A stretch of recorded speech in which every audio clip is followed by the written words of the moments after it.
Alright, welcome on in everyone to this episode of First CSP, the channel dedicated to bringing you the first council shoulder patch issued from each council in Scouting America, both past and present.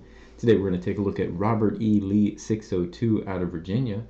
This council was originally formed in 1953 as a name change from Robert E. Lee Virginia 602. Lasted up until 2003 when it changed its name to Heart of Virginia 602.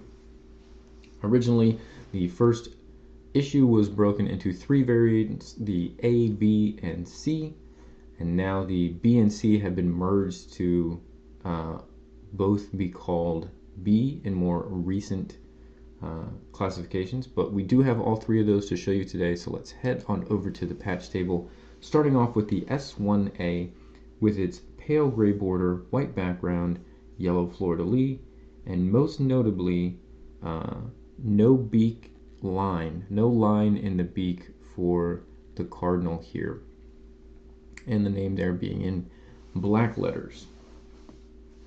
So this is the S1A.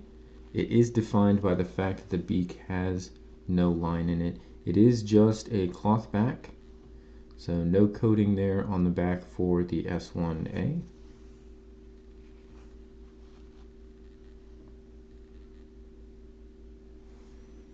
Next up we have the S1B. See if we can fit this right below. Comparatively, you can see now we do have the line in the beak. The S1B is a dull, pale tan gray border, white background, yellow fleur-de-lis, black letters, and there is a black line in the beak.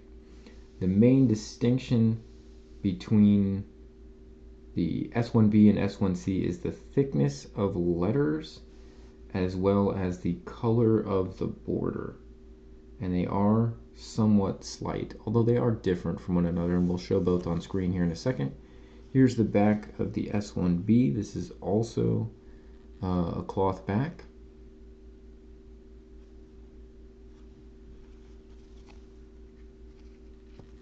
You can see we get a slightly bigger CSP when we go comparing the S1B to the S1A. S1A is actually the easiest to identify because there just is no line in the beak of the cardinal. I'm actually going to pull up this S1A so that I can put the B and C on screen at the same time, as they are probably the most challenging to try and discern. But we do get a much more modern CSP for the third issue. Again, more than likely, these are just subsequent production runs. They were trying to refill their standard uniform issue CSP. We're getting slight variations, and older guides used to almost always classify that as a new variant of the issue. So you get the S1A, then the S1B, then the S1C.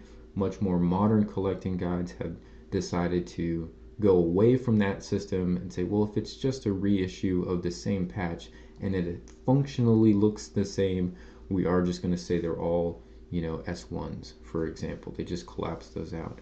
Because there is the difference in the line of the beak and the historic recording on this Robert E. Lee Council, I think that's why they've kept the separation even in the current guide as an S1A, no line in beak, and then everything else is an S1B. But this is what we're calling the S1C. It is the most modern of stitching style of these patches, with a pale gray border, white background, yellow fleur-de-lis. They do call these thin black letters. I don't think they look considerably thinner, but the style of the stitching, as I've said, does look updated from the first two. So again, that's why I think it's just reorders, and just as production techniques were improved, you get this third patch, the S1C.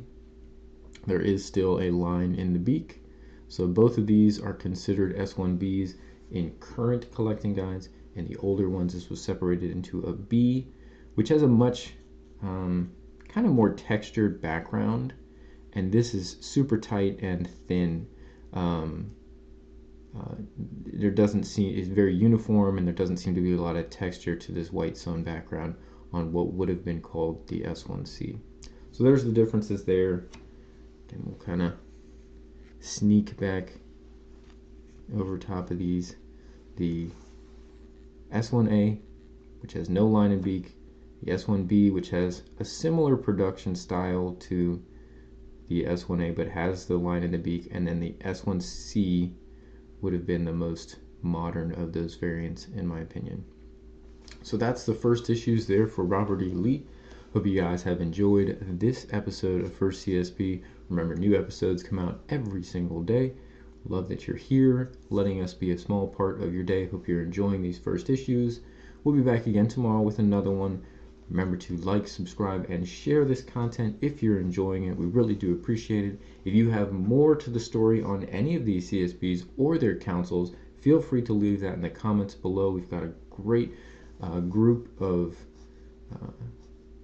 collectors and knowledgeable people about these individual councils. Obviously, we are not from all of these councils, but lots of you are and have some great stories behind not only their first CSPs, but the councils in general. So we appreciate you adding that value with the comments below. Until tomorrow's episode, thank you all for stopping in, and we'll catch you on the next one.